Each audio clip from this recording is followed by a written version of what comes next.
जय हिंद। मैं हूं कर्नल दानवीर और आप देख रहे हैं मेरा यूट्यूब चैनल दानवीर सिंह। दरअसल पिछले 2-3 दिनों से मैं बहुत ही इंटरेस्टिंग डिस्कशन देख रहा हूं पाकिस्तानी यूट्यूब चैनल्स पे और पाकिस्तानी मीडिया के अंदर।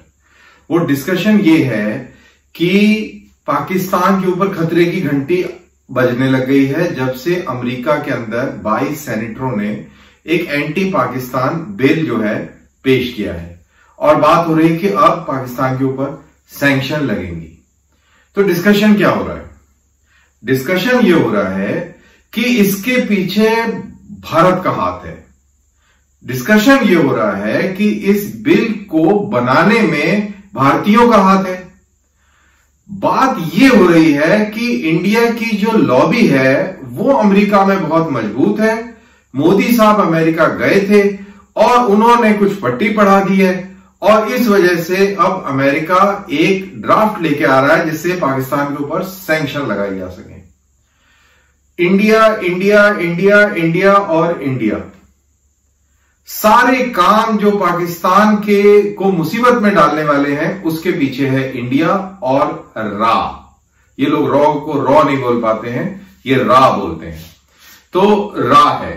अब ये बताएं कि पहले तो अफगानिस्तान के अंदर जी कॉन्सुलेट है इंडिया के, अफगानिस्तान की जो गवर्नमेंट है वो बहुत प्रो इंडिया है और इंडिया जो है पता नहीं क्या क्या कार्रवाई करवा रहा है पाकिस्तान के अंदर।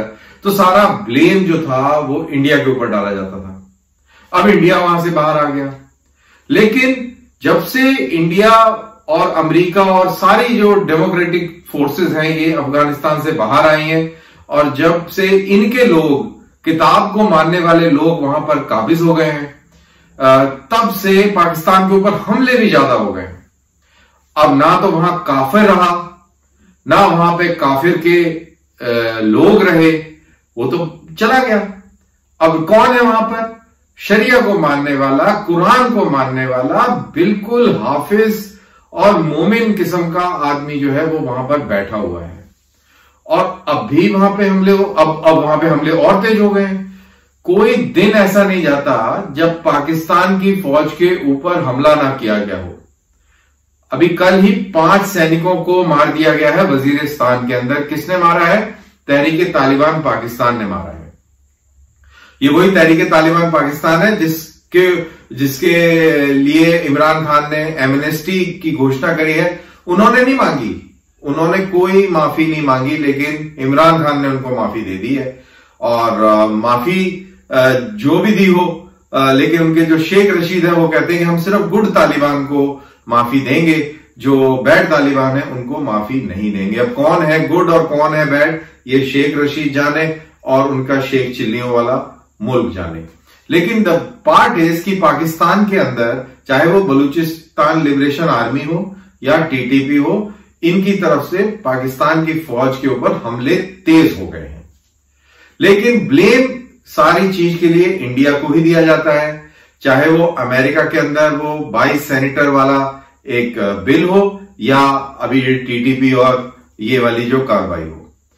अब ये तो रही सिचुएशन, लेकिन जो ये डिबेट जिसका मैं जिक्र कर रहा था, इसके अंदर एक भी कमेंटेटर ने, एक भी पाकिस्तानी कमेंटेटर ने, ना सवाल पूछने वाले ने और ना जवाब देने वाले ने इस बात का जिक्र करा कि दरअसल सारी प्रॉब्लम पाकिस्तान की है।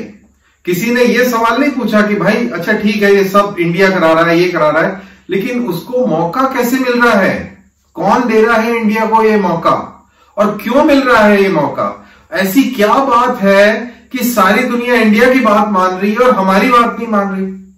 अब आपने तो बड़े वो कहानी स्टैटिस्टिक्स दे दी कि जी दहशतगर्दी की जंग में हमने 80,000 लोगों की कुर्बानी दी। भाई किसने कराया ये सर्वे? कौन सी इंडिपेंडेंट एजेंसीज हैं जो ये कहती हैं कि आपके 80,000 लोग मारे गए? 80,000 लोग जानते हैं कितने होते हैं? आप अपने मुंह से कुछ भी बोलते रहते हैं और कुछ भी प्रोपेगेंडा करते रहते हैं। आपको लगता है कि दुनिया बेवकूफ है, दुनिया आपकी बात मान जाएगी, आप जो बोलेंगे वो सब सही मान लेंगे। आप 80,000 बोले और 1 साल बाद आप 1 लाख बोलने लग जाएंगे। तो ऐसे नहीं होता है भाई। सारी दुनिया की आंखें, नाक, कान, नजर सब खुली हुई हैं। सारे लोग बड़ी बारीकी से आपके मुल्क को देखते हैं और इस सारी चीज का एक डेटा निकाल के रखते हैं। मैं ये कहीं पढ़ रहा था कि टोटल जो दहशतगर्दी के अंदर जो पाकिस्तान की जो लोगों की शहादत हुई है वो सिर्फ और सिर्फ 20,000 है। और ये 20,000 का आंकड़ा और 80,000 का आंकड़ा, इसमें बहुत जमीन आसमान का फर्क है। और जब आप 80,000 बोलते हैं तो कहीं ना कहीं उसका एक मैचिंग कोई फिगर होना चाहिए। आपके अखबारों में ऐसे खबर होनी चाहिए, वो सारी खबरों को जोड़कर और तब ये 80,000 का आंकड़ा बनना चाहिए, लेकिन ऐसा नहीं है। तो मैं ये कह रहा हूं कि पाकिस्तानी इंटेलिजेंसिया के अंदर इस बात पे कोई गौर नहीं हो रहा कि पाकिस्तान की खुद की क्या कमियां हैं, वो क्या कारण है कि पाकिस्तान को दुनिया घेरने में लगी है। क्या पाकिस्तान एक दुनिया का वाहिद दहशतगर्द मुल्क बन के निकला है? क्या दुनिया पाकिस्तान से अब परेशान होने लग गई है? क्या पाकिस्तान का बहुत बड़ा किरदार तालिबानियों को पालने पोसने और उनकी जो काबुल की लड़ाई थी उसके अंदर पूरी पुरजोर मदद जिस तरीके से पाकिस्तानियों ने करी, क्या उसकी वजह से दुनिया परेशान है? तो ये अपने गिरेबान में नहीं झांकते। और दुनिया की सबसे ज्यादा दहशतगर्दी ऑर्गेनाइजेशन, जो दहशतगर्द ऑर्गेनाइजेशन है, वो पाकिस्तान के अंदर ही है। अभी मेरे को सही आंकड़ा एकदम से याद नहीं है। यूनाइटेड नेशंस के टेरर लिस्ट में जाएंगे आप तो जो पूरी दुनिया के जितनी भी टेरर तंजीमें हैं, सबसे ज्यादा टेररिस्ट तंजीम पाकिस्तान के अंदर पाई जाती है। पाकिस्तान के अंदर आप इंसानी हकूक, इंसानी हकूक, इंसानी हकूक और पता नहीं क्या क्या कहानियां सुनाते रहते हैं, लेकिन आपके किसी भी फोरम में ये बात नहीं होती कि हम गिरजाघरों पे, चर्चों पे हमला करते हैं, शिया की मस्जिदें तोड़ते हैं, हम अहमदिया को इंसान ही नहीं समझते। और हिंदू लड़कियां, वो चाहे 13 साल की हो चाहे 15 साल की हो, वो अपनी खुशी से इस्लाम कबूल करके और 50-60 साल के बुड्ढे के साथ में वो निकाह कर लेती है। उसी सब अपनी मर्जी से हो जाता है। तो इसके बारे में आप कभी नहीं बात करते।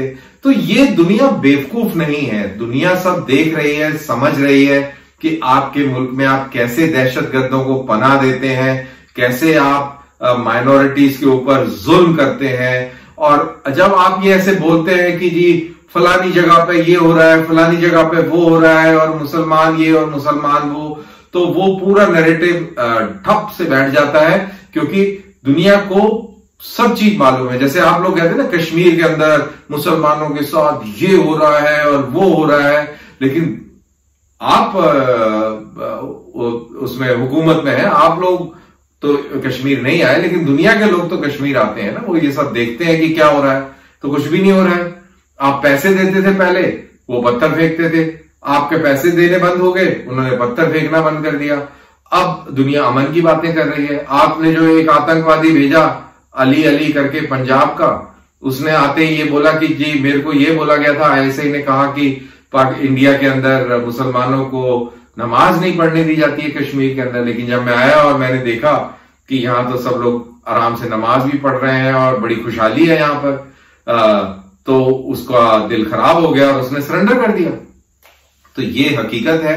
और आप प्लीज अपने गिरेबान में झांकिए। जब तक आप अपने गिरेबान में नहीं झांकेंगे, जब तक आप अपनी जो एक्चुअल जो प्रॉब्लम है जिसकी वजह से दुनिया परेशान है उसको आइडेंटिफाई नहीं करेंगे, जब तक उसको चैलेंज नहीं करेंगे और उसको उसके खिलाफ कदम नहीं उठाएंगे, तब तक आपके खिलाफ दुनिया इसी तरीके से लामबंद होती जाएगी। और आने वाले टाइम में आप ये मेरे से लिख के ले लीजिए कि आपको तहरीके तालिबान पाकिस्तान और उसके अलावा और सारे जो सांप आपने आज तक पाले हैं वो आपको बिल्कुल डसेंगे। और धीरे धीरे अमेरिकी पब्लिक, पूरा वेस्टर्न वर्ल्ड, इंडिया तो पिछले 40 साल से परेशान है आपसे, बल्कि मैं तो कहूंगा जी 70 साल से परेशान है। तो ये सारे मिलके आपको छोड़ेंगे नहीं। अभी चाइना भी बैकफुट पे आ गया है। चाइना भी आपके लिए उस तरीके से उसका दिल नहीं धड़कता। चाइना की खुद की इकोनॉमी के ऊपर एक क्वेश्चन मार्क लगा हुआ है। ये भी कयास लगाए जा रहे हैं कि कहीं चाइना की इकोनॉमी ना क्रैश हो जाए, उसके बैंक्स ना क्रैश हो जाए। तो आप बहुत ही गलत जगह पर इस समय खड़े हुए हैं, हिस्ट्री के बहुत ही गलत मोड़ पर खड़े हुए हैं और आपके मुल्क का यानी कि पाकिस्तान का अस्तित्व अभी खतरे में आने वाला है। इस्लाम खतरे में तो नहीं है, इस्लाम तो अपना उसकी बरकत रहेगी, लेकिन पॉलिटिकल इस्लाम जो पाकिस्तान का जो पॉलिटिकल इस्लाम है, जिसकी वजह से आपने जिंदगी तबाह कर रखी है अफगानियों की और कश्मीरियों की, मेरे ख्याल से उसका टाइम अभी पूरा हो रहा है। और अब जैसे आपका $1 अभी 200 के आंकड़े पर, 200 रुपए के थ्रेशोल्ड को क्रॉस करेगा, फिर देखिएगा कि आपके मुल्क में क्या हालत बनती है और दुनिया जब आपकी घेराबंदी करेगी तो आपकी क्या सिचुएशन बनती है। तो ये सारा बेड़ा गर्क आपकी फौज ने किया है। आपकी फौज ने जिस तरीके से आपके मुल्क की तबाही मचाई है, कश्मीर कश्मीर कश्मीर करते हुए जिहाद की लड़ाई में कितने अरबों खरबों रुपया उन्होंने बर्बाद कर दिया, लाखों लोगों की जिंदगियां तबाह कर दी और अपने मुल्क को बेच दिया।